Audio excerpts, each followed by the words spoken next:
लक्ष्मण जी से बोली तुम भी कम सुंदर नहीं हो, अपने भैया के जैसे ही दिखते हो, और तुम तो उनसे ज्यादा गोरे भी हो, वो तो सांवले हैं, तुम मुझसे विवाह कर लो। लक्ष्मण जी राम जी की देखकर मुस्कुराए और बोले हे देवी मैं शादी तो कर लूं तुमसे, पर मैं तो हूं भैया का दास, और तुम शादी करोगी क्या बन जाओगी? दासी।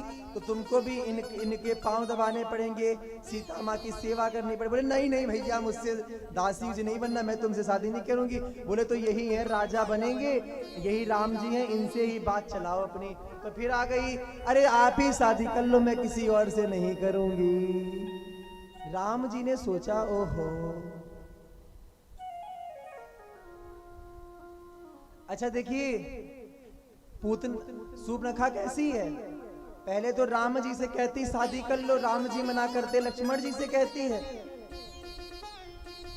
और दूसरी बात क्या है कि पहले से वो शादीशुदा थी, उसका पति भी था, लेकिन उसका पति मर गया था, इसलिए जो सूर्पनखा थी उसने बताया कि मेरी अभी तक शादी नहीं हुई, ये भी उसने झूठ बोला। भगवान को कपट नहीं भाता है।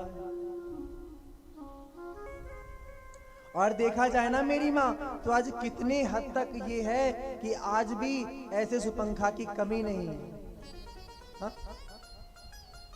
जो अपने पति को छोड़ करके दूसरी जगह बातें करती हैं, मुंह मारती हैं, वो भी सूर्पनखा की ही कुछ ना कुछ लगती होंगी, या कह दो साक्षात उनका ही रूप होंगी। क्योंकि जो पतिव्रता नहीं हुई वो क्या व्रत रखेगी, क्या वो अपना धर्म करेगी, क्या वो कर सकती है दुनिया में। हा? आज भी बड़े बड़े देशों विदेशों में देखो तो यही दिखाई देता है कि शादीशुदा हैं फिर भी कह रही हैं मैं शादीशुदा नहीं हूं, मैं भी मैरिज मेरी नहीं हुई, मैं अनमैरिज हूं। हाँ? पति घर पे बैठा है, बाहर 4 लोगों के संग टहल रही हैं। अरे ये तो कहो अपना भारत देश बहुत अच्छा है, विदेशों में तो ना जाने क्या क्या होता है। इसीलिए भगवान हमारे कहाँ जन्म लेते हैं? भारत में जन्म लेते हैं।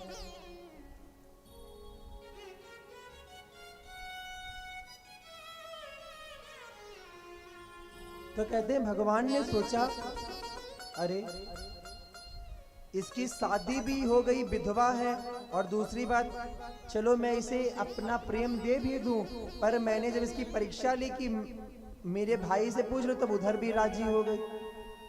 अर्थात जो अपना प्रेम सबसे कहे मैं तुमसे प्यार करती हूँ, दूसरा मिले उससे कहे मैं तुमसे प्यार करती हूँ। भगवान बोले ये हमारे भारत देश की तो ऐसी महिलाएं नहीं हैं जो अपने पति को छोड़ करके दूसरी जगह मुंह मारे। हो ना हो ये विदेश की लग रही है, विदेश से आई है और हमारे भारत की बहन बेटियों को बिगाड़ने के लिए आई है, हमारी माओं को बिगाड़ने के लिए आई है। भगवान बोला है इसको तो सबक सिखाना ही पड़ेगा। और लक्ष्मण जी की ओर इशारा किया, लक्ष्मण जी ने तुरंत सूर्पनखा की नाक काट दी। तो इसलिए मेरे प्यारे तुम कैसे बन के रहो, तुम धर्म से चलो, माताएं हो चाहे भाई लोग हो, हमेशा धर्म से चलना चाहिए। अरे मेरे प्यारे तुम रावण मत बनो जैसे रावण था, अपनी पत्नी के साथ में और भी पत्नियों पर भी बुरी नजर रखता था। बनना है तुम राम बनो। एक पत्नी व्रतधारी बने और सबको माँ और बहन की दृष्टि से देखा। हा? और देवियों को भी चाहिए अगर तुम्हें बनना है तो माँ सीता जी के जैसे बनो, और ऐसे मत बनो जैसे सूर्पनखा थी, नहीं तो तुम्हारे भी नाक कान कटने में देर बोलो बोलो नहीं लगेगी। अच्छा देखिए राम और रावण में जब युद्ध हुआ ना तो राम क्यों जीते मालूम है आपको? क्यों जीते? राम के पास सेना थी इसलिए नहीं, राम से ज्यादा सेना रावण के पास थी। राम से ज्यादा सेना रावण के पास थी। अरे राम जी तो केवल पृथ्वी पर थे, रथ में था, और ऐसा वैसा रथ नहीं, मायावी रथ था उसका। पर क्यों जीते, इस पे विचार किया जाए ना तो राम इसलिए जीते क्योंकि राम एक पत्नी व्रतधारी थे, सबको माँ और बहन की दृष्टि से देखते थे, सबको माँ और बहन की दृष्टि से देखते थे, सीता जी के सिवा कहीं नहीं मन लगाते थे। तो इसका परिणाम क्या हुआ, राम जी दूसरे के देश में जाकर के, लंका में जाकर के, समुद्र पार करके भी रावण को हरा करके धर्म की विजय करके आए।